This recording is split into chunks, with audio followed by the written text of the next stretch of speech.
आज हम देखें कि हमारे देश में आप जानते हैं समय कांवड़ यात्रा चल रही है, तो कांवड़ यात्रा चल रही है, तो कांवड़ यात्रा मतलब कब सुगम हुई थी? अच्छा हम आपसे पूछे, बताइए पहला कांवड़िया कौन है दुनिया में? पहला कांवड़िया कौन है? कौन बताएगा? किसी एक व्यक्ति को कांवड़िया माना जाता है जो सबसे पहले कांवड़ लेके आए। फटाफट से आंसर करो जल्दी से। देखिए ऐसा हुआ था, आप सबको पता होना चाहिए, समुद्र मंथन हुआ था। समुद्र मंथन की कथा तुमने सुनी होगी। समुद्र को मथा गया, तो समुद्र को मथा गया तो पहले क्या निकला था? हलाल निकला था, विष निकला था, और विष के बाद में अमृत निकला था। तो विष किसने पिया था? कहते हैं महादेव ने पिया था विष को, और विष जो महादेव ने पिया तो उनको फिर ठंडा करने के लिए गंगा जल अर्पित किया गया, गंगा जल अर्पित किया गया, है ना। तो उससे क्या हुए? वो ठंडे हुए। तो आज भी शिवलिंग पे जाके जो कांवड़िए हैं वो सब क्या करते हैं? गंगा जल का अभिषेक करते हैं, तो कि वो प्रथा हमारी बनी रहे। लेकिन आप देखोगे इंदिरा गांधी जी की डेथ हुई देश में 1984 में। कब हुई थी इंदिरा गांधी जी की डेथ? 31 अक्टूबर 1984 को। तो उसके बाद में बहुत सारी चीजें हुई थी देश में, ठीक है।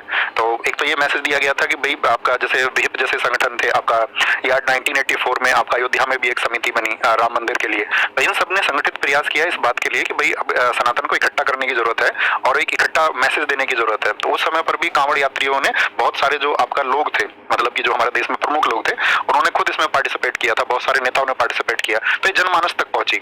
और यही वो समय था, पहले तो नहीं तो जो विद्वान लोग थे ना, जो पढ़े लिखे लोग थे, वही समझते थे भगवान श्री राम, उनके कैरेक्टर को या उनका जीवन शैली क्या है। लेकिन जब 1977 से 78 तक रामायण आ गई दूरदर्शन पे, आपको हैरानी होगी, हमारी दादी हमें बताती थी कि हमारे घर जो है वो टीवी था, तो उसमें जब रामायण चलती थी तो सब लोग, पूरा गांव देखता था। या आपके भी बुजुर्गों से आपने सुना होगा कि जब रामायण टीवी पर चलती थी तो पूरा गांव इकट्ठा बैठ के देखता था। उस समय सड़कों पे कोई नहीं होता था। तो पहले भगवान श्री राम के बारे में सबको समझाया गया अच्छे से, राम भगवान श्री राम के कैरेक्टर, मतलब क्या कैरेक्टर है उनका, उनका क्या जीवन है। तो 1977-78 में ये आपका लोगों तक भेजा गया।